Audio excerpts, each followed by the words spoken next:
National Security Minister Dr. Bernard Nottage has called on the Defense Force to add to its military mandate more crime-related intervention.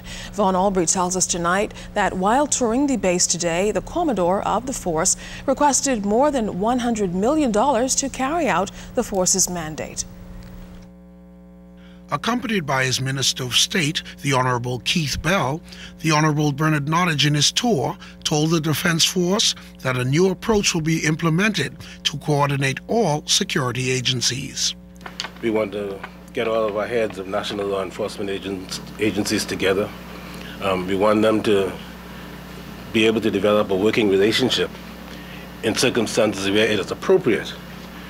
We would wish to have the Commodore and his team consider providing perhaps what might be regarded as some unconventional types of assistance to our law enforcement agencies, which include not only the police and the Defense Force, but also Customs and Immigration and the Port Authority, to see if we can develop a new strategy, something that's a little innovative and a little different, but that we believe that you have the expertise to assist us with. Minister Nottage said that there are egregious crimes being committed, which the Defense Force can assist in combating.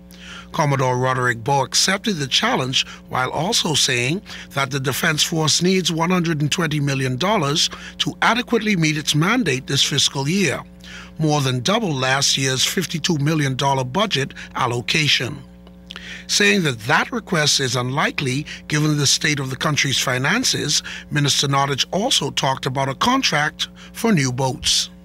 As far as the vessels are concerned, the company that appears to be the one that was favored by the former government, there was a plan for a group to go to Denmark to have a look at the vessels, to have discussions with the company to determine whether or not we would close that deal.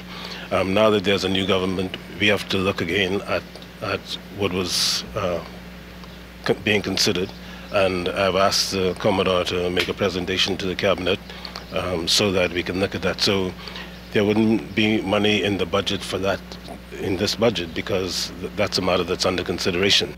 The mammoth task of warding off poachers, human smugglers, and drug and gun traffickers remains the focus of the 1,100-member Defense Force, which includes 168 females.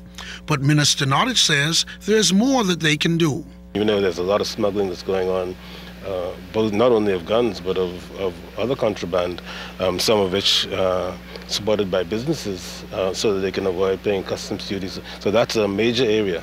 That's a revenue area too, because if we can limit smuggling of consumer items, that would be another source of income for the government.